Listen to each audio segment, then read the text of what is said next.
नमस्कार किसान भाइयों, मैं यशवंत एक बार फिर आप सभी का आसान खेती यूट्यूब चैनल में स्वागत करता हूं। किसान भाइयों, आज हम चर्चा करने वाले हैं हमारी फसल में लगने वाले इल्लियों के बारे में। किसान भाइयों, अगर इल्ली हमारी फसल पर आती है, जब फूल या फल नहीं आते उसके पहले इल्ली अगर हमारी फसल में आती है तो उससे हमको कोई ज़्यादा खतरा नहीं है, कोई टेंशन नहीं है, क्योंकि वो हमारी फसल को इतना ज़्यादा नुकसान नहीं पहुंचा पाती है। और अगर वो हमारी फसल की शाखाओं को खाती भी है तो उससे कहीं ना कहीं हमारी फसल में फुटाव बढ़ता है, नंबर ऑफ ब्रांचेस बढ़ जाती है।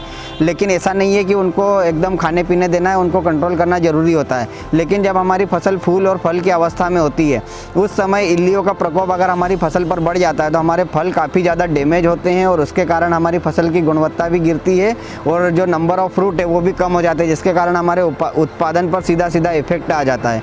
तो आज हम चर्चा करने वाले हैं हमारी फसल पर जो इल्लियाँ लगती है उनको किस प्रकार से नियंत्रित किया जाए।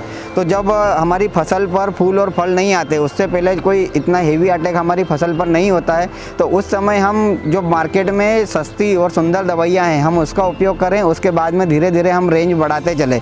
अभी हमने देखने में आता है कि कुछ किसान भाई क्या करते हैं कि जो सबसे लास्ट में स्प्रे करना था उसको सबसे पहले स्प्रे करते हैं और फिर बाद में कोई ऐसा ऑप्शन नहीं बचता कि आप कौन सी महंगी दवाई लाके मेरी फसल पे स्प्रे करूं। क्योंकि मार्केट में क्या होता है किसान भाइयों, जो जितने भी हेवी केमिकल होते हैं हमारी फसल इनका रेजिस्टेंस पावर क्रिएट कर लेती है। फिर आप पहली बार में अगर हेवी टेक्निकल का उपयोग कर लेंगे तो फिर बाद में आपकी फसल पर जो निम्न स्तर के केमिकल होते हैं उनका रिजल्ट नहीं आएगा और फिर आप परेशान हो जाओगे कि यार मेरी फसल में इल्ली नहीं मर रही है, रिजल्ट नहीं मिल रहा है। तो इसलिए आप शुरुआत एकदम सिस्टमेटिक करें, पहले हल्के केमिकल का उपयोग करें, फिर हेवी, फिर हेवी, फिर हेवी। इस प्रकार से ही आप स्प्रे करें तो ज़्यादा बढ़िया रहेगा। अभी चने का मौसम है, टमाटर लगी हुई है, मिर्च लगी हुई है, इन सभी फसलों में इल्ली का प्रकोप आ सकता है। अगर धूप तेज होती है या बादल होते हैं तो आपकी फसल में इल्ली पक्का आएगी और उस समय आपको इल्ली को नियंत्रित करना काफ़ी ज़रूरी हो जाता है। तो अगर आपके यहाँ पर हल्की फुल्की मात्रा में इल्ली है या फिर फूल फल नहीं आए, उस समय अगर आपके खेत में इल्ली आती है तो आपसे सस्ते और सुंदर टेक्निकल का उपयोग करें जिसका नाम है इमामेक्टिन बेंजोइड, जो कि 5% WG फॉर्म में आता है, एकदम बारीक सेव की तरह आता है।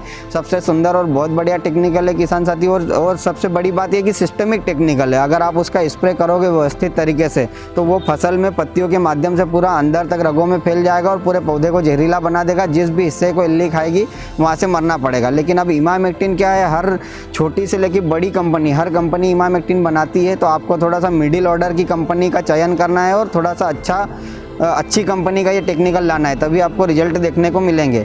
अगर आपके यहाँ पर इमामेक्टिन से भी अगर इल्ली कंट्रोल नहीं हो रही या फिर आपकी फसल थोड़ी सी फ्लावरिंग स्टेज तक आ चुकी है, पहले तो इमामेक्टिन का उपयोग करना है। इसके बाद में मिडिल ऑर्डर का जो टेक्निकल है उसमें अगर आप जाना चाहते हैं तो वो इमामेक्टिन के साथ में कॉम्बिनेशन में आता है। तो इमामेक्टिन बेंजोइड प्लस नोवालुरान।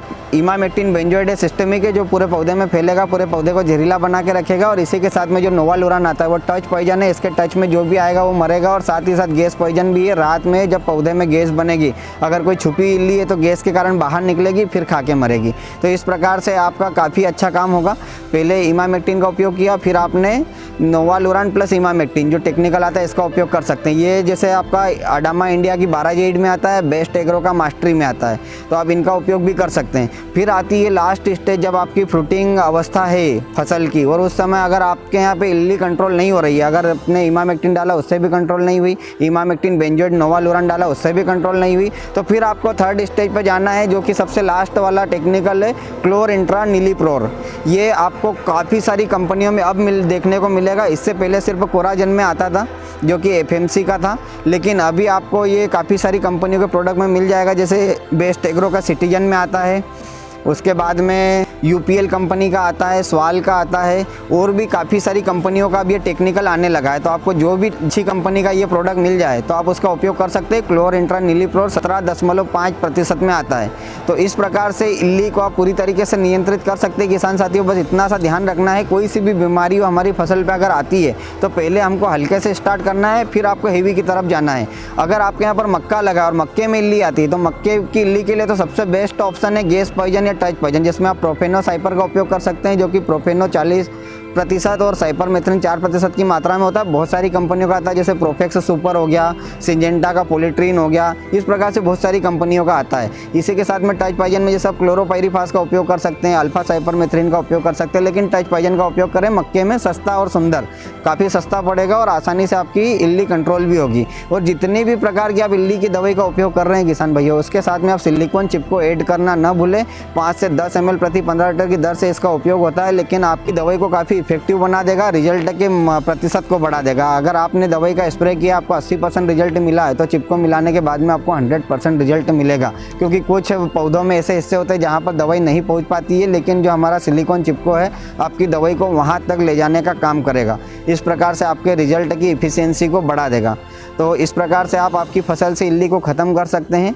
टमाटर, मिर्च, चना, मक्का, कोई सी भी फसल हो, सब पे आप आसानी से इल्ली को नियंत्रित कर पाएंगे। तो आज के लिए इतने ही किसान भाइयों। अगर आपको वीडियो अच्छी लगी तो वीडियो को लाइक, शेयर एवं चैनल को सब्सक्राइब जरूर करें, ताकि ऐसी ही महत्वपूर्ण जानकारियाँ अन्य किसान भाइयों तक भी आसानी से पहुँच सके।